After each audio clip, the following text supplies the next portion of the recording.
పెట్టుకునే టైం మనం పెట్టుకుందాం, ఎట్లా చేయాలనో నిర్దేశిద్దాం. కానీ రూల్ బౌండెడ్ కాకుండా హ్యూమన్ యాంగిల్లో మీరు ఆలోచించండి. ప్రతి ఒక్క సమయాన్ని, ప్రతి ఒక్క ఇష్యూని రూల్ బౌండెడ్గా మీరు ఆలోచించేంత వరకు సమస్య పరిష్కారం కాదు. కానీ హ్యూమన్ యాంగిల్లో ఆలోచించినప్పుడు అదే రూల్ కింద ఆ సమస్యను పరిష్కారం చేసే పరిస్థితి మీకు వస్తుంది. అలాంటి ఆలోచనకు శ్రీకారం చుట్టాలి. మీ సబార్డినేట్స్ని కూడా ఎక్కడ కానీ మీరు చెప్తున్నా, మన ప్రవర్తనలో ఒక పాజిటివ్ ప్రవర్తన ఉండాలి. ప్లింతీ లాంగ్వేజ్ వాడడం, లేకుంటే మనకు అధికారం ఉందని ఒక పెత్తందారి వ్యవస్థ మరిగా బిహేవ్ చేయడం, అలాంటి ఎక్కడా లేకుండా ప్రతి ఒక్కరూ గుర్తుపెట్టుకోవాల్సింది.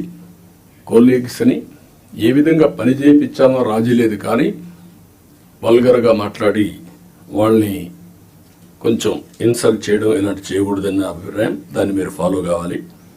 మీరు చేసే పని మాకు రిఫ్లెక్ట్ అవుతుంది. మళ్ళీ ఈ విషయం గుర్తుపెట్టుకోవాలి. మీరు ఒక వ్యక్తి అయితే మీకు అన్వయిస్తారు. వ్యవస్థలో ఒక భాగమైనప్పుడు హెడ్ ఆఫ్ ది ఆర్గనైజేషన్ ఎవరైతే ఉంటారో వాళ్ళకు కూడా వస్తుంది. ఈ విషయం మీరు గుర్తుపెట్టుకోవాల్సిన అవసరం ఉంది. రెండోది యాక్సెసిబిలిటీ. మీ టైంని ఇయర్ మార్క్ చేసుకోండి.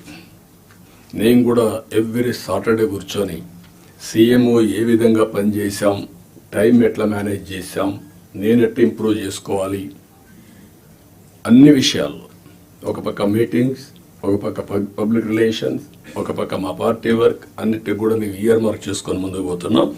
అందరికి యాక్సెసిబిలిటీ ఇచ్చే పరిస్థితిలో ఉన్నాం. మీరు కూడా వీలైనంత వరకు యాక్సెసిబిలిటీ ఉండాల్సిన అవసరం ఉంది.